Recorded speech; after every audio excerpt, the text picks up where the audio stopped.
The Sounds of Nightmares audio series follows the story of Otto the Counselor and his questionable methods of accessing the nowhere in pursuit of the ever-elusive ferryman, with the goal of finding his long-lost sister, Cece, who we've not yet been introduced to. Or have we? In this video, we're not only going to explore who Cece could be within the Little Nightmares universe, but also what became of her. So I'll ask you again, little ones, stick around. This is the Flashlight Theory.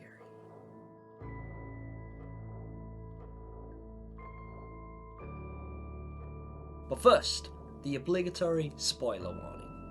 This video will contain potential spoilers for Little Nightmares, Very Little Nightmares, Little Nightmares 2, and the Sounds of Nightmares audio series. So if you don't want to be spoiled on any of those things, this is your opportunity to get out. And also, of course, a huge shout out to legendary Little Nightmares content creator It's Just Jod, without whom I would not have even considered doing this series. He heavily inspired me doing this series, creating this kind of content and exploring this universe in more depth. So if you guys like what I do, be sure to check the link in the description below and head over to George's channel, because you'll get a lot more out of him than you will from me. Now, with that being said, let me jump right into this theory by trying to answer the first question on who I think Cece could be. I did speculate in an earlier video that I believed Cece could be the girl in the yellow raincoat from Very Little Nightmares. Now, if we look at things chronologically, it would be reasonable that we begin with the Sounds of Nightmares. More specifically, Otto's side of the story. Our creepy counselor lost his sister Cece when she herself was just a child, snatched away to the warped and twisted expanse that we now know to be the nowhere. Which of course is the parallel dimension that we now know people access through their nightmares. Now in chapter 3, Theatre of the Mind, Noon recalls seeing a familiar yellow raincoat amidst a rack of other child-sized outfits, a revelation which causes Otto to become audibly intrigued, interrupting Noon's recount to query whether anybody else was in the room. So although nobody was wearing the raincoat, and indeed we don't know if it is in fact the same raincoat, Otto's reaction to its presence does indicate that this particular item of clothing holds some significance to him. And the first character, chronologically speaking, to own the raincoat was in fact the girl from Very Little Nightmares. Okay, so we think we may have figured out who Cece is. But if that's the case, and our theory is correct, then we already know that she dies at the end of the game after falling to her death, presumably being vaporized by the Pretender's vanishing touch. So that's it? Theory over? Like and subscribe? Question mark? Well, no, not yet, because I don't believe that's really what happened, and I'm going to tell you why. Let me explain. While it's true that the fall was so considerable that the impact alone should have spelled certain doom for our ponytailed companion, and the fact that we witness her iconic raincoat floating ominously to the surface, insinuating that our half-pint heroine has been disintegrated like all of the Pretender's playthings before her. So what are my excuses for the clickbait thumbnail? Am I going to suggest that she could have survived the fall because video game logic? Or that she survived a submerged encounter with the Pretender simply by being off-screen when it happened? Well, kinda? But before you proceed to dismember me in the comments section, hear me out. While I have no concrete explanation for how she survived, I think I can prove that she did. Because we see her again. You guys may recall seeing this picture when you were playing the original Little Nightmares game, which depicts a long-haired young lady sporting a bright yellow raincoat, and this picture of the very same long-haired young lady, only this time lacking the previously mentioned article of clothing. And do you know where else we see this very same character? At the beginning of the Depths DLC, where the runaway kid happens across a shadowy silhouette who skillfully navigates her way through the tenebrous hallways of the Maw, wielding an item that the fanbase has come to associate with her so emphatically that they named her after it. This is Flashlight Girl. So what makes me think that this obscured and seemingly negligible character is in any way related to the girl in the yellow raincoat? Because I did my research. After scouring through game files and using methods I learned from the man himself, It's Just Jord, I was able to cross-reference these images on top of one another and come to a solid conclusion that these are, most likely, all the same person. But if that's the case, then we've just circled back to the very same conclusion. She takes an unreasonably long fall into a body of water, loses the item that she's named after, and presumably dies at the hands of a dastardly denizen of the depths. Right? Wrong! We can safely assume that she survives the fall, given that not only does she intentionally take this route, but we, as the runaway kid, follow and come out of it completely unscathed. The fact that she's slightly taller than our pint-sized protag means that she didn't have as much trouble navigating her way out of this area, and we can see that the board secluding the next area has already been removed. So she was carrying the flashlight up until this point. Now, is this where she dies? Once again, we're led to believe that a scuffle with these lurking leeches led to a sticky demise, as is evident by the trail of black slime coupled with the tiny black handprint here and the sticky black footprints which come to an abrupt halt at the point where this leech happens to be lingering around. Now this is where we come to a fork in the road, but I will share both of my speculations since they both lead to the same result regardless. I do not believe that our endlessly resourceful and noticeably larger young lady was bodied by this leech. First of all, there is no corpse or evidence of one in the vicinity, and this leech does not appear as though it's just swallowed a human being larger than itself in the last 20 seconds. Now, it could be that the developers just didn't have the foresight or the resources to render this into the game. But given the fact that this is Tarsier Studios we're talking about, I highly doubt that's the case. If anything, it's more likely that everything that we're presented with so far is intentionally designed to be this way. I'm not saying they can't make mistakes, but the chance of this actually being an oversight is laughably small. So what did happen? Well, I think that she was captured by the one character who would be the most motivated to do so. Somebody who has lost her once before, only to have her return without her raincoat after having escaped to the nest. Somebody who we know to not only have limitless access to all parts of the moor, but also a mystical means of moving from one place to another completely unseen. I am of course talking about the lady. And what's the lady known for doing to troublesome children? That's right, you already know where this is going.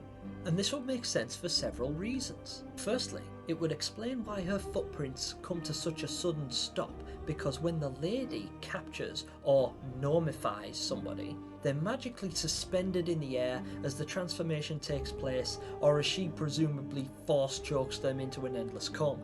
And to wrap things up, I'd like to present you with one last piece of evidence to support the fact that I think Cece, or the flashlight girl, or the girl in the yellow raincoat, is still alive. Head to the hideaway and shine your flashlight at this gnome, and I think you'll be pleasantly surprised by who she is.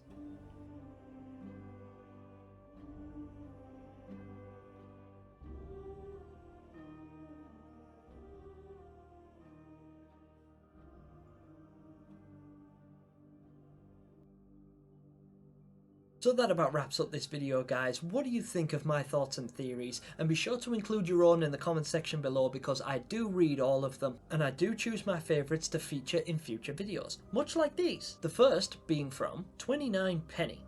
They said, I have a theory. The ferryman wants to save the children and leave them in a safe place in the nowhere, but the children want to go back to the counties. I also think that the ferryman watches the children all the time. That's why there's an eye symbol in every single Little Nightmares game.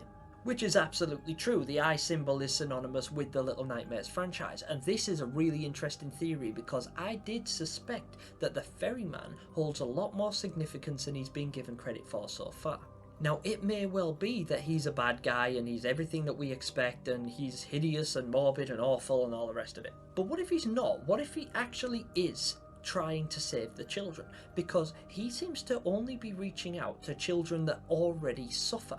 If we think back to Noon in the Sounds of Nightmares series, she has a brain tumour and she's suffering with nightmares anyway. She's having a really hard life. So as far as the ferryman's concerned, he thinks he's saving her. Now that could be an interesting point, because that's also exhibited when he rescues a boy in the comics from the North Wind. In fact, this boy isn't the only person that the ferryman rescues. He gives them trinkets, amulets, little charms that protect them from the North Wind. Now we could do this for one of two reasons. Either he is the bad guy and he wants to keep them all to himself, or he's genuinely concerned for their safety and he wants to protect them. Maybe that's his actual job within this universe. But until we're introduced to him, we don't know. But I thought that was really cool, so thank you so much for that comment. The next one is from Furless YT, and they said, I think Mono might be the janitor because he wears the same clothes as Mono, and Little Nightmares 2 is a prequel to Little Nightmares 1,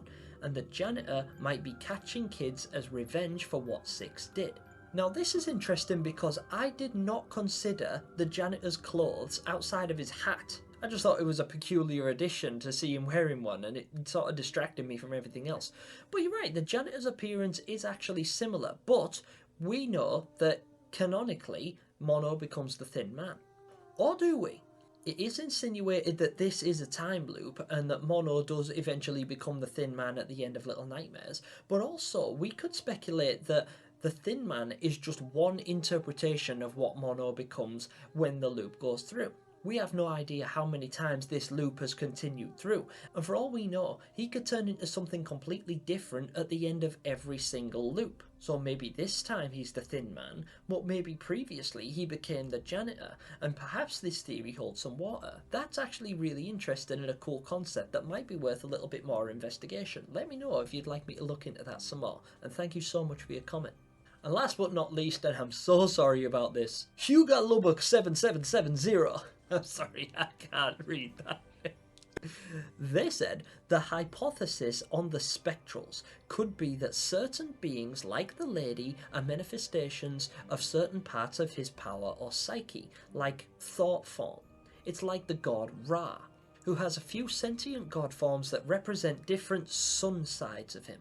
Now this is a cool thought too, because I am open to the idea of there being some kind of like overseeing entity or a deity, or like maybe more than one, like in ancient Greek or Egyptian mythology. Like this person, and I'm not going to say your name again, just referenced though. The Egyptian gods, particularly Ra, were known for having several forms, some of which could walk among the humans and mingle with us and communicate with us on a level that we could understand. Whichever omniscient, overseeing, omnipotent deity that controls the world of Little Nightmares, or the Nowhere, could be represented in these figures. The Thin Man, the Lady, the Pretender, all of these ones that are sort of seemingly higher beings. Because what it actually looks like, and its actual form, isn't corporeal. It exists outside of our known understanding, so that's why it appears to us like a mass of flesh and eyes. We can't really comprehend what this thing looks like, and I think if we tried, it would drive us mad, much the same as like it would to a human being looking upon God. So yeah, a really interesting comment and another reference to the spectrals, which is a term that I've only just become familiar with recently, and I am really interested in it, so please let me know if you'd like me to look into this concept a little bit more.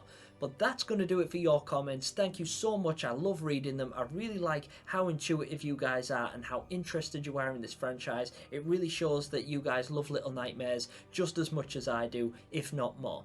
Thank you all so much for being involved with this series, but that's going to do it for this episode. Don't forget to let me know what you thought by smashing like and subscribing if you want to see more theories like this from me, and of course, leave yours in the comments section below. But that's going to do it for this episode. So until next time, that's game over.